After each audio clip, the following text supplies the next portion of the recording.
Hi guys! Welcome back to my channel. So pag-usapan natin si Mika at si Bianca Di Vera.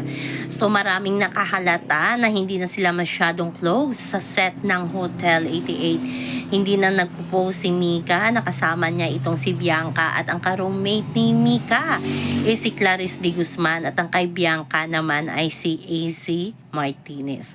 So marami ang mga haka-haka na pwede kung close na close talaga itong si Mika at si Bianca, dapat maging roommate sila kasi nga sobrang close sila at BFF talaga sila sa loob ng bahay ni Kuya hanggang sa paglabas nila, 'di ba? May kwadro pa nga silang group, si Brent, si Dustin, si Mika at si Bianca. So, parang nagkalabuan daw or hindi na masyadong close sila kasi nga dahil sa love team, minsan daw si Mika ay nagsiselos sa fan service ni Bianca at ni Will Ashley. Si Bianca naman ay umiiwas na din siguro para pag-usapan kasi ayaw niya din ng intriga kasi nga silang ang nagkakaigihan ay silang dalawa ni Dustin yun. So ano kaya ang totoo sa kay Kaka at sa kay Mik, diba? Mik at Kaka pa nga yung kanilang tawagan na dalawa.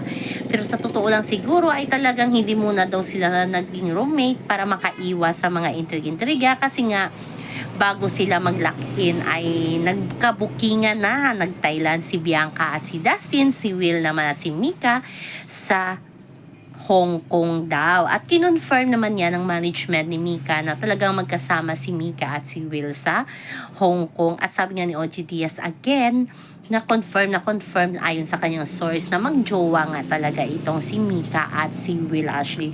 Siguro umiiwas na sila sa ilangan kasi nga mga tao din sila kahit anong gawin nila na pa-showbiz nakaramdam din sila minsan ng pagkabalisa dahil nga sa mga fans na hindi matanggap kung sino nga ba talaga ang kanilang minamahal sa totoong buhay. So sana hindi masira ang friendship ni Mika at ni Bianca na nabuo sa loob ng bahay ni Kuya ng dahil lang dyan, diba? Makita naman natin na masaya talaga itong si Bianca sa piling ni Dustin at syempre si Mika naman ay supportive naman si Will sa kanya at ganoon din si Will kay Mika. So abangan na lang natin pagdating ng promo kung ganun pa din ba ka-close itong si Mika at si Bianca sa isa't isa, diba guys? So abangan natin ang Hotel 88, malapit na.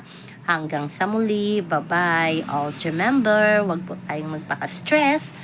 Please like, share, and subscribe my channel para ma-update kayo sa mga bagong upload. Bye-bye!